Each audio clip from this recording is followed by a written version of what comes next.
Hello. In the early 1400s, a young girl arrived in the city of London. Her name was Alice.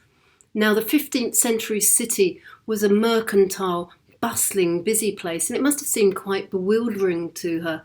But Alice was a girl with a mission. She'd come to train as a silkwife, to embark on a long apprenticeship to do so.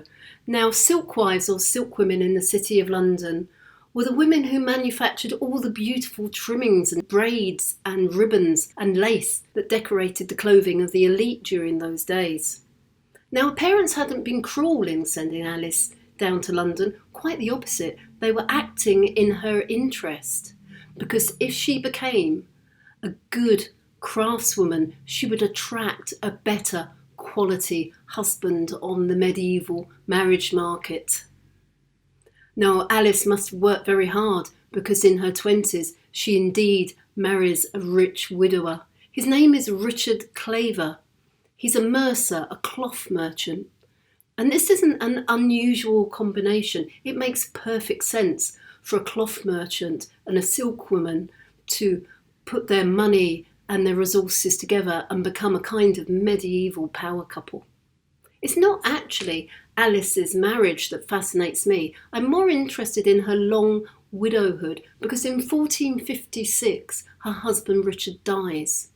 Now, in his will we can see that he's left his young widow her own goods. Now, this seems strange to us, but during the Middle Ages, when a woman married, she became the property of her husband.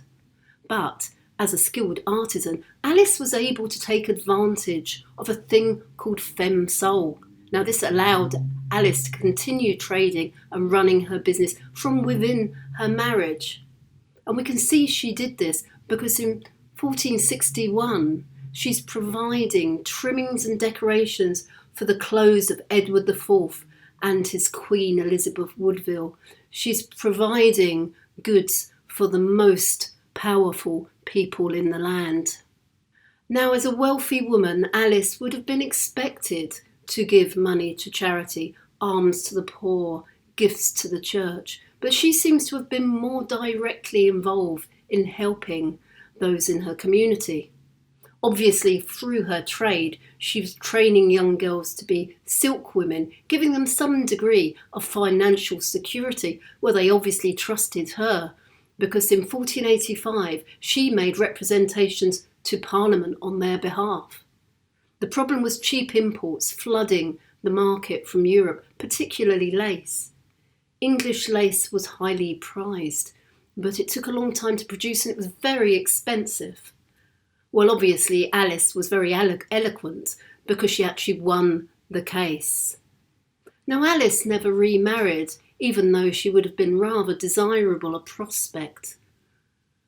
She spent her time with fellow silkwomen. They shared godchildren, spent a lot of time together, and they seem to have formed an informal network designed to help young women. Poor widows were found suitable husbands. Young women were found domestic positions in respectable households. Their children were funnelled into good trades via apprenticeships. Now, in 1483, we see Alice Claver's workshop providing the decorations and trimmings for the coronation robes of Richard III and his Queen Anne Neville. Just a few years later, similarly, she's providing the trimmings and decorations for the coronation robes of another king, the first Tudor, Henry VII. She dies in 1489, a rich woman of high status. There are many bequests in her will, but the one that really strikes me is the money that she gives to establish good dowries for poor women so that they might find decent husbands, make a good marriage as she had done years before. Now, there are no silkwives working in the city today, of course, but you can still find them there. Alice's husband Richard had been a member of the Mercer's Livery Company, and their symbol is the Mercer's Maiden. You can find her on the side of buildings all over the city of London. It's the torso and head of a young woman, a demi-virgin it's called. She wears a crown, strings of beads, she has a decorated dress, And there's some debate as to whom she's representing.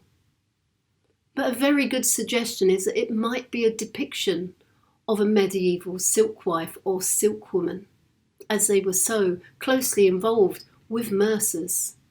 And if that's the case, you can look up from the pavement in the modern city and find a silkwoman, an Alice Claver, glancing back at you from the wall.